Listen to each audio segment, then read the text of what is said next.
Prior to undocking, the crew reported that it was feeling very well, in good shape, ready to begin the journey back to Earth that will start with the undocking command that is scheduled about 7 minutes from now. That command will trigger the retraction of an umbilical that has provided power to Dragon while docked to the zenith or space-facing port of the International Space Station. That will be followed by the opening of 2 sets of hooks. Those hooks, 6 hooks per set, they will open up to break the physical connection between the station and Dragon Endeavour.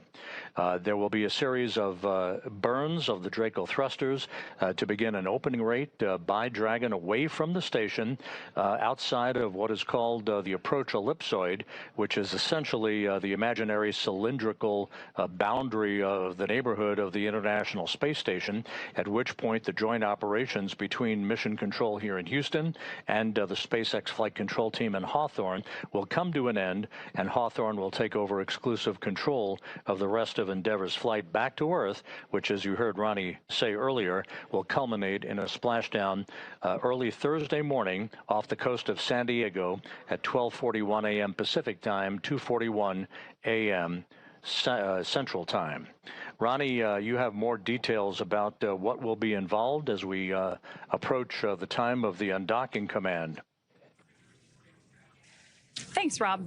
So right now we are standing by for that next call from Mission Control, and we'll keep ourselves plugged in so that you can hear, as well as we can, the next updates from our team. Right now, separation is set for approximately 2:20 p.m. Pacific, 5:20 p.m. Eastern, which is just about 11 minutes from now. As we mentioned earlier, just like its approach to the space station, this departure for Dragon and the subsequent deorbit are designed to be fully autonomous, requiring no action from our crew.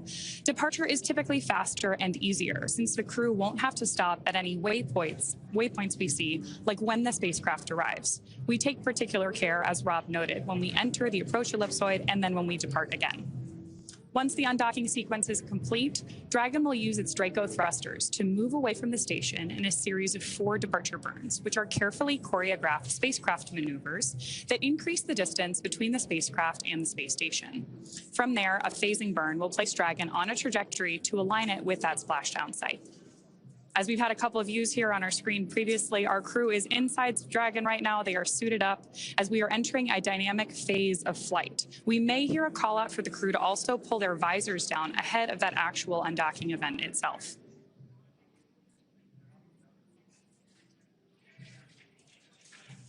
So right now we are standing by for that go, no-go call to undock, and then we'll be waiting for the undocking sequence to begin. Once we get that call, it will take less than 5 minutes for Dragon to separate from the International Space Station, which has been its home for the last 6 months. At the planned undock time, SpaceX Mission Control will command the undock sequence start, which begins the automatic undocking process. The first step is for the umbilicals to retract. These umbilicals are electrical connections that connect Dragon systems to the space station, transferring power, telemetry, and commands between the 2 vehicles during Dragon's stay. Once that's complete, Dragon will unlatch itself, just like Rob described, releasing 12 hard capture hooks in 2 separate phases.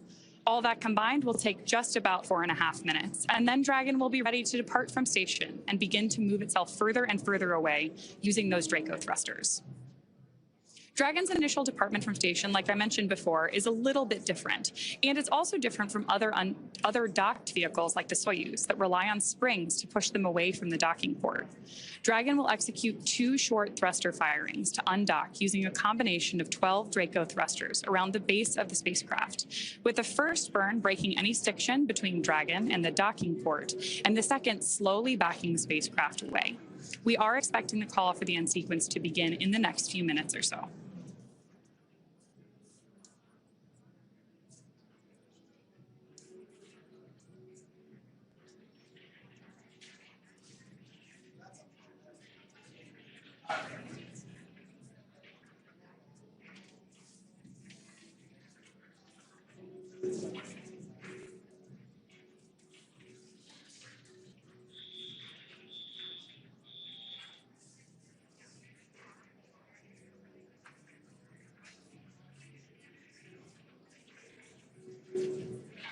as we continue to wait for that confirmation call for undocking, the view on your screen right now is at Mission Control Houston.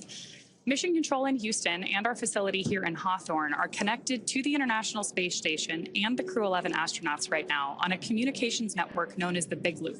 When we hear that call come through, you'll very likely hear whoever is speaking announce which loop they're speaking on so that we can follow along with the astronauts and understand who's in the loop. On the right-hand side of your screen now, you've got that view of Mission Control Hawthorne as well.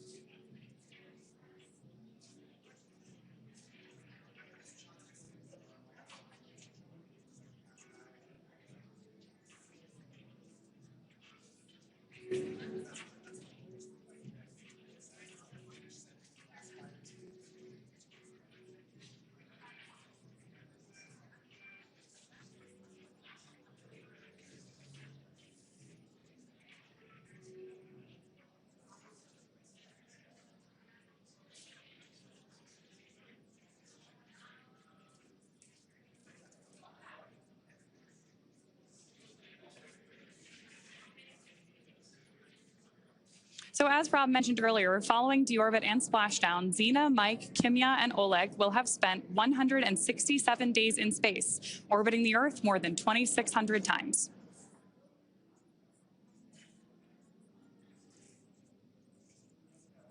Crew 11 saw the arrival of 5 visiting vehicles since their arrival in August, including SpaceX's CRS-33 resupply mission, Progress 93, Northrop Grumman's 23rd resupply mission, JAXA's HTV-X1, and Soyuz MS-28. They also saw the departure of 3 visiting vehicles, including NASA's SpaceX Crew 10, Progress 92, and Soyuz MS-27.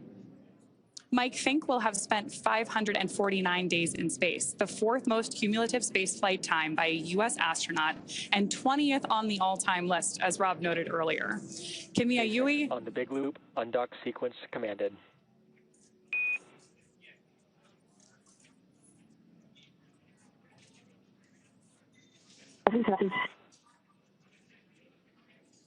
So there we heard the call out from Mission Control that we are go for undock and the receipt of that command from Dragon. With Dragon now getting ready to undock, Rob will take us through that process. Rob? Okay, Ronnie, thanks very much. The International Space Station is currently flying just off the southwest coast of Australia at an altitude of 260 statute miles. As you've indicated, the undocking command has been issued. On the Big Loop, umbilical demate complete and nominal. Umbilical demate complete and nominal. The hooks are beginning to drive. Again, 2 sets of hooks, 12 hooks in all. Once they're open, then Dragon will be free to begin its journey away from the Earth, from the space-facing port of the Harmony module of the International Space Station. There will be a series of burns. There will be 2 so-called undocking burns. The first will be 1.5 seconds in duration, the second 5 seconds in duration, followed by 2 so-called departure burns, one of 16 seconds in duration, the second of 22 seconds in duration. That will accelerate Dragon's rate of separation from the international outpost to a point in which it will exit the so-called keepout sphere, and then ultimately the approach ellipsoid to begin the rest of its journey.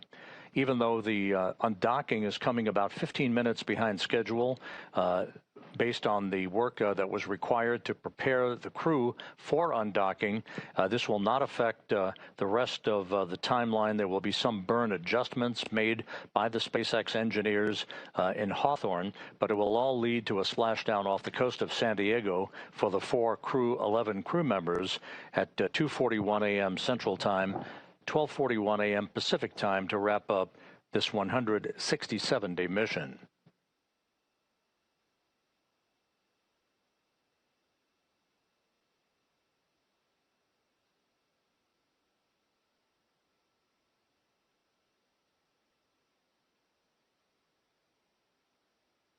This view of Endeavour at the zenith or space-facing port of the Harmony module What Ronnie mentioned, the CRS-33 cargo craft, that is docked to the forward port of the Harmony module and will remain in place until after the next crew, the Crew 12 crew, arrives at the station in a few weeks. First set of hooks open, nominal. First set of hooks open, nominal.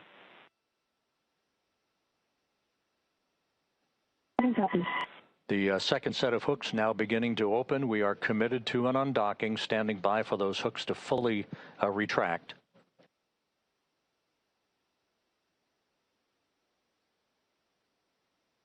The departure of Endeavour will leave Sergei Kud-Sverchkov, NASA's Chris Williams, and Roscosmos' Sergei Mikheyev as a three-man crew for the next few weeks until Crew 12 arrives.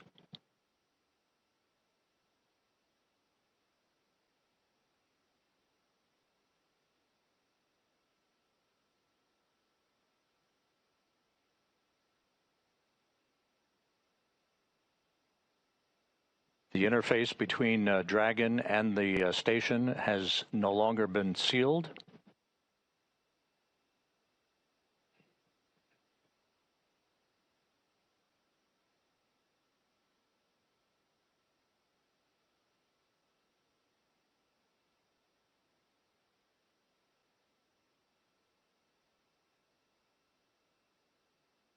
Standing by for physical separation.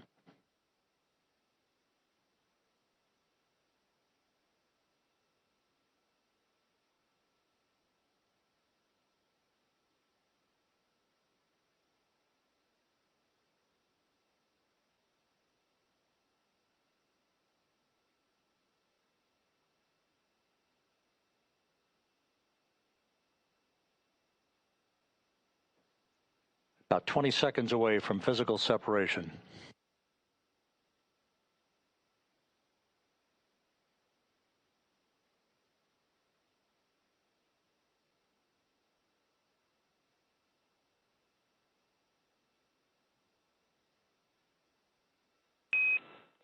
Dragon SpaceX, all hooks open, nominal. SpaceX, all hooks open, nominal. Undocking confirmed. Endeavour begins its journey home with the Crew 11 crew. Undocking Dragon confirmed. SpaceX, separation confirmed. Dragon SpaceX, separation confirmed.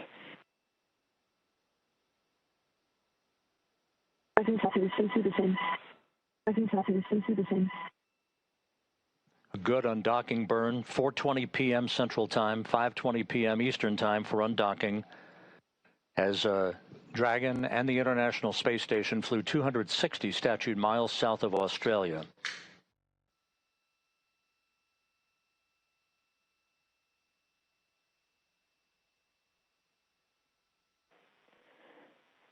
Dragon SpaceX on the big loop. Depart, burn 0 complete. So we've had 3 good departure burns. The undocking burns 1 and 2, departure burn 0.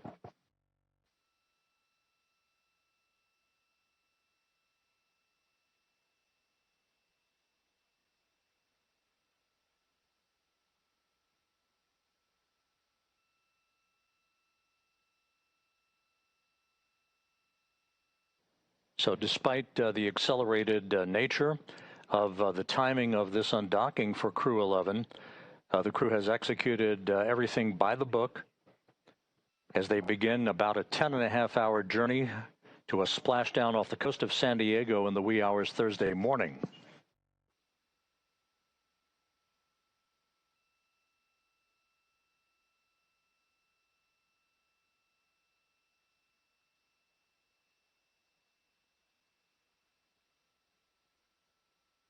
Houston Station on 2, ISS thrusters are enabled.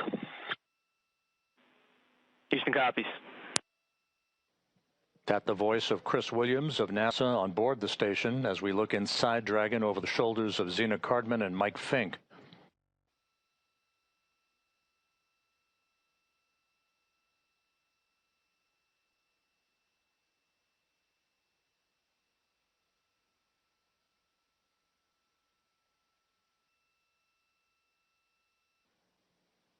We expect Dragon to exit the approach ellipsoid and for joint operations to conclude between Houston and Hawthorne in the neighborhood of about 4:40 p.m. Central, 5:40 p.m. Eastern Time.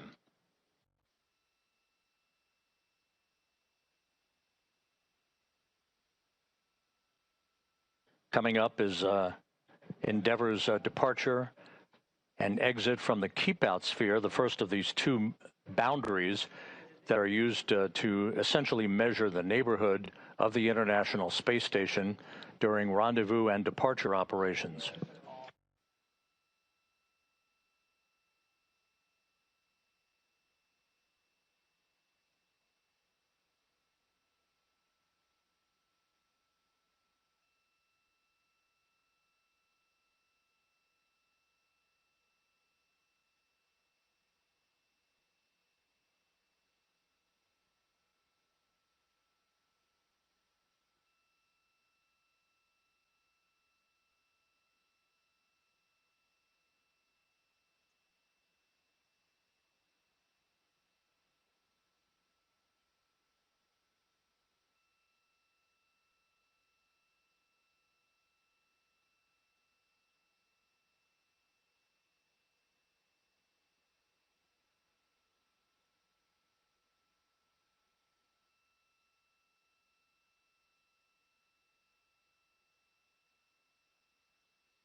Once again, the view over the shoulders of Zena Cardman and Mike Fink, Endeavour's commander and pilot, the two NASA astronauts, amongst the four Crew 11 crew members heading home for a splashdown early Thursday morning off the coast of San Diego. We're coming up on Depart Burn 1 and then the exit out of the keep-out sphere as you look at the flight control team at SpaceX's headquarters in Hawthorne, California. As Rob mentioned, we are now standing by for that departure burn 1. And at this point, because Dragon has disconnected from the International Space Station, it's relying entirely on its own power sources, from batteries and generated through solar cells, instead of taking power and telemetry from the space station. You can follow along with the telemetry that we're tracking in Mission Control at the bottom of your screen. When we step into this departure burn, you'll see the initial distance between Dragon and the space station increase further. You also may see the rate come back up. The thrusters on board the Dragon spacecraft are located in the service section, and this burn will last about 22 seconds. In that lower graphic right now, you can see that we're activating some of those micro adjustments as we follow along.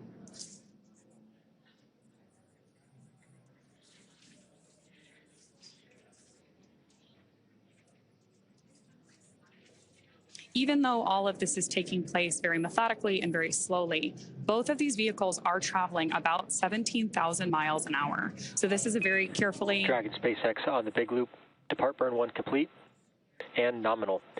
This time, you are go to DOF suits per procedure 4.012. Reminder that ground will be deactivating the big loop following exit from the approach ellipsoid.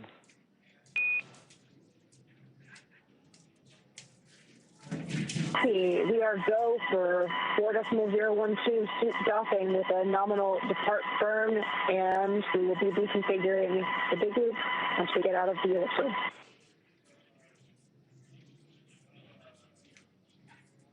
So we got confirmation there from Mission Control and a read back from Dragon that they have exited this dynamic phase of flight and can now take off their spacesuits.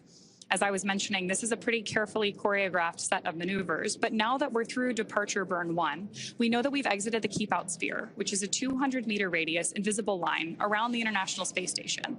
Before moving into the keep-out sphere, spacecraft have to be configured where they would not cross that imaginary boundary for at least 4 orbits, even if the spacecraft lost all maneuvering capability.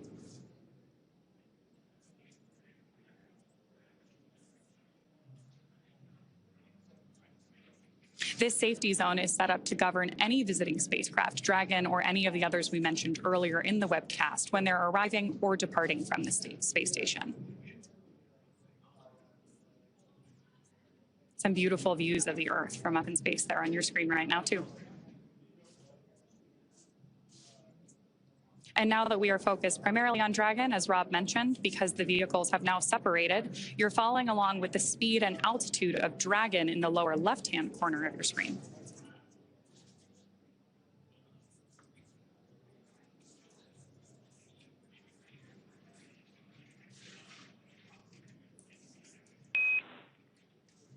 Dragon end station. This is Houston on the Big Loop. Dragon has exited the keep-out sphere. Endeavour crew, enjoy the ride home.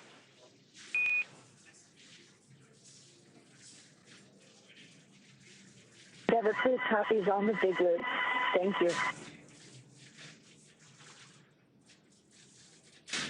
So there we heard confirmation from both teams again that we have exited that keep-out sphere. And now we're waiting for Dragon to exit the approach ellipsoid, or AE for short, which is another imaginary shape.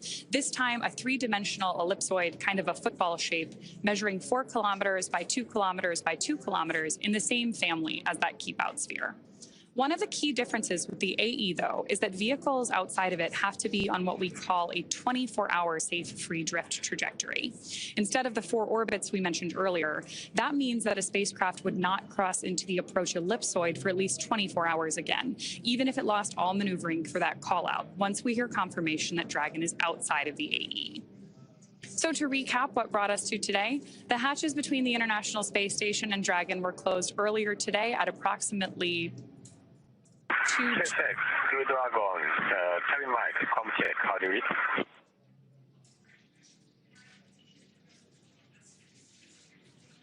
With our crew settled. SpaceX has you loud and clear from the cabin mic.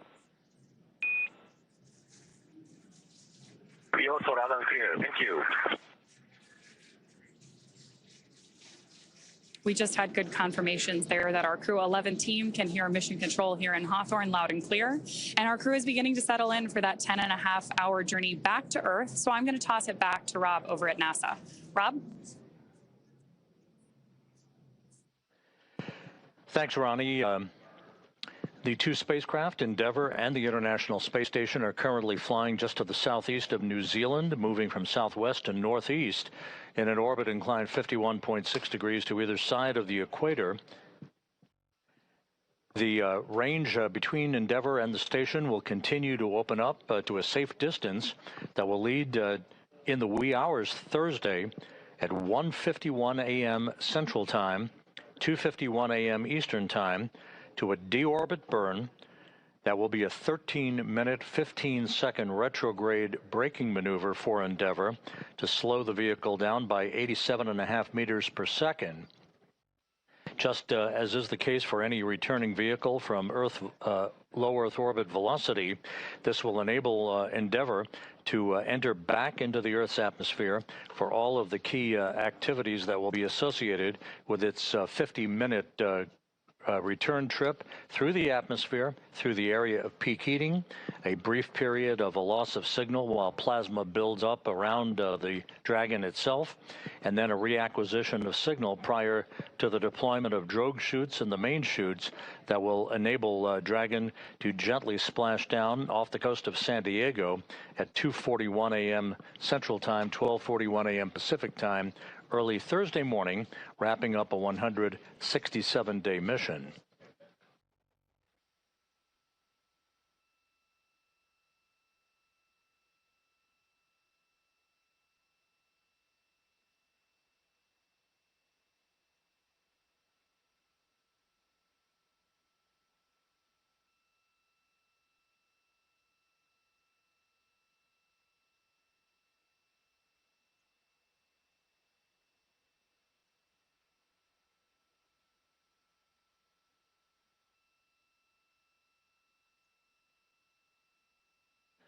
Once again, Crew 11 is on its way home a few weeks earlier than originally had been anticipated, but the crew is in good shape, ready for its arrival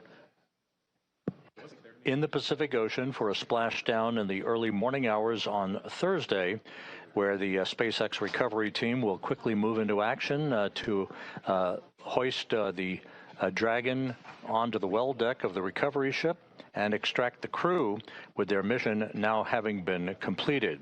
Everything has gone by the book. Endeavour in good shape. The International Space Station now crewed by 3 people: Chris Williams of NASA, Sergei Sverchkov, and Sergei Mikheyev of Roscosmos. They will be a 3-man crew for the next few weeks until the arrival of the Crew 12 crew on the next SpaceX Crew Dragon that will be launched from the Cape Canaveral Air Force Station. With that, we'll wrap it up from Mission Control here in Houston and go back to Ronnie Foreman at SpaceX headquarters in Hawthorne.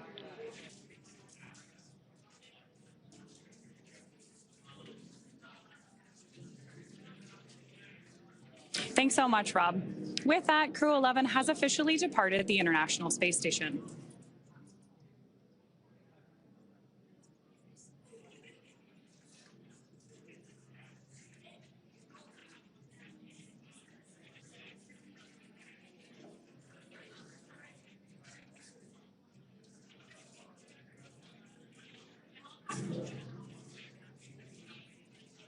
As we continue to move a safe distance from the station, we are preparing for that deorbit burn that Rob mentioned.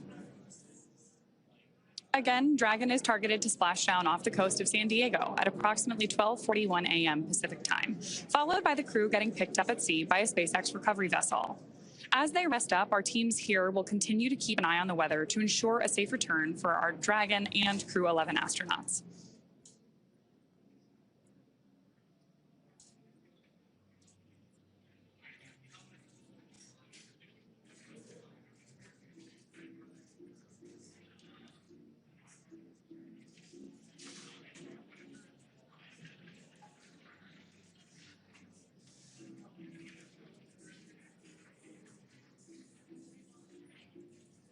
In case you are just joining us, we are following along as our Crew 11 astronauts depart the International Space Station. And right now we're standing by for Dragon to exit the approach ellipsoid, or AE, which is an imaginary football shape that is about 4 kilometers by 2 kilometers by 2 kilometers in the same family as the keepout sphere, and basically governs the neighborhood of the International Space Station.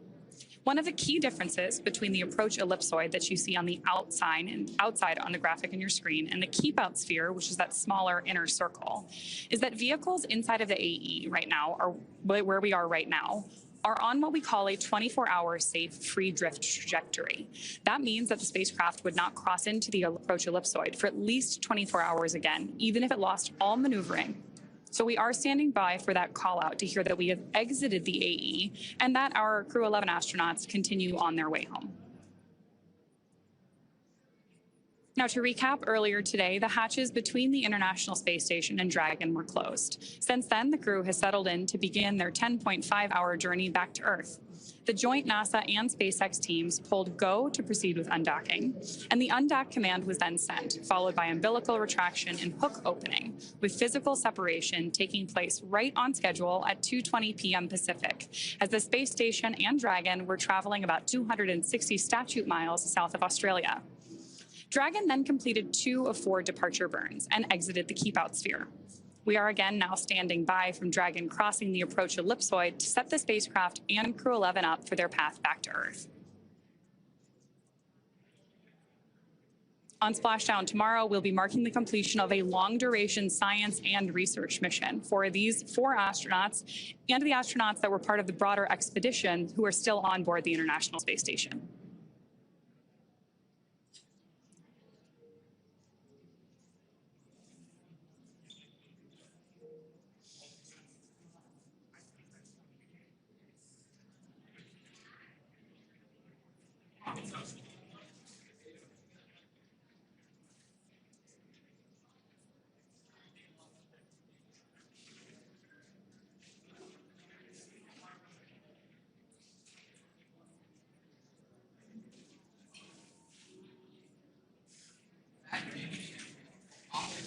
So because Dragon is still inside the approach ellipsoid, we are still currently in joint operations. And you're watching Mission Control Houston and Mission Control Hawthorne working together in the two different blocks on your screen.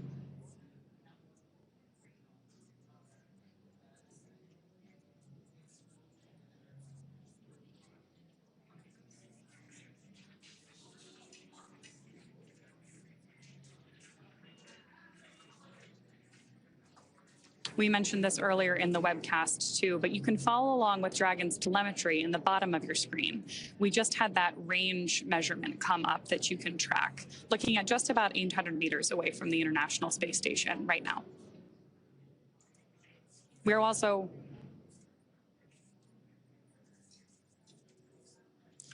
tracking right now that about 1,000 meters or 1 kilometer is going to be the right boundary of that approach ellipsoid. So right now we're watching the number increase, which is exactly what we want to see as our Crew 11 astronauts depart the space station.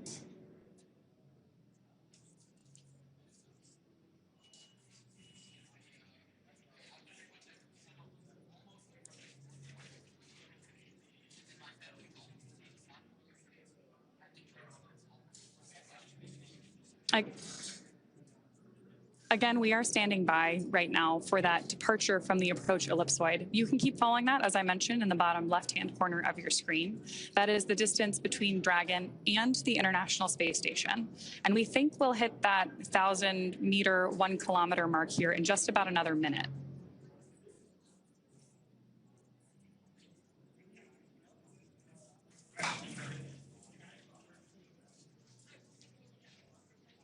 If you were with us earlier in the broadcast, you know that we had great views of Dragon as it left the International Space Station. But now that we've moved away from it and we are on the darker side of the Earth, our views have gone offline for now. Obviously, we're still in touch with our astronauts, and we'll bring those images back to you either later in this broadcast or when we pick it up later this evening to follow splashdown and recovery of our Crew 11 astronauts.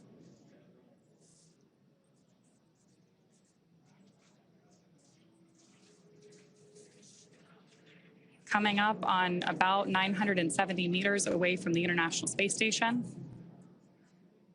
So we should hear that call out any second that we have exited the approach ellipsoid.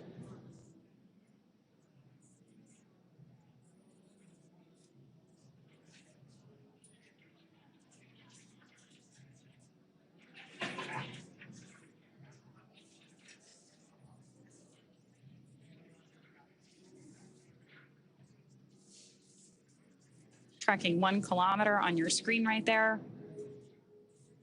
So right now we're just waiting for that call out over the big loop between Mission Control Houston on the left and Mission Control Hawthorne on the right.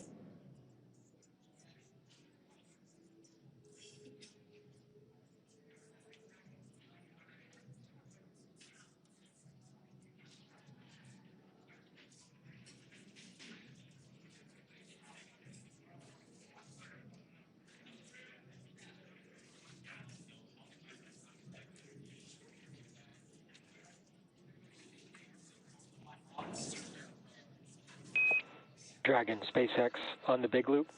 Dragon has exited the approach ellipsoid and is on a safe free drift trajectory. Houston will be taking down the big loop shortly. Expect ISS audio traffic to cease.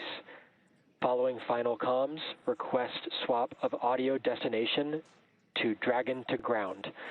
Post swap, contact ground on Dragon to ground via the cabin mic for a comm check. Dragon copies. In work.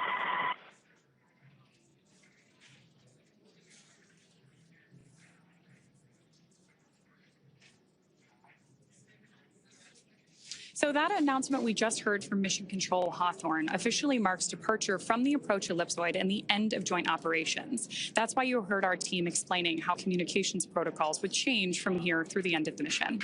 Crew 11 has officially departed the International Space Station. And now we'll expect them back here on Earth about 10.5 hours from now, again splashing down off the coast of San Diego. The crew is currently doffing or removing their spacesuits to settle in for that ride home. Splashdown should be early tomorrow morning at 12:41 a.m. Pacific Time, 2:41 a.m. Central, followed by the crew getting picked up at sea by a SpaceX recovery vessel. As they rest up, our teams here will continue to keep an eye on the weather to ensure safe return for Dragon and our Crew 11 astronauts. Meanwhile, we'll rejoin you for live visual coverage starting roughly 1 hour prior to splashdown, so we'll be back at about 11:40 p.m. Pacific. As always, you can find mission updates on X at NASA, at SpaceX, and on the web at nasa.gov. Thanks very much for watching. We'll see you on our Crew 11 astronauts again soon.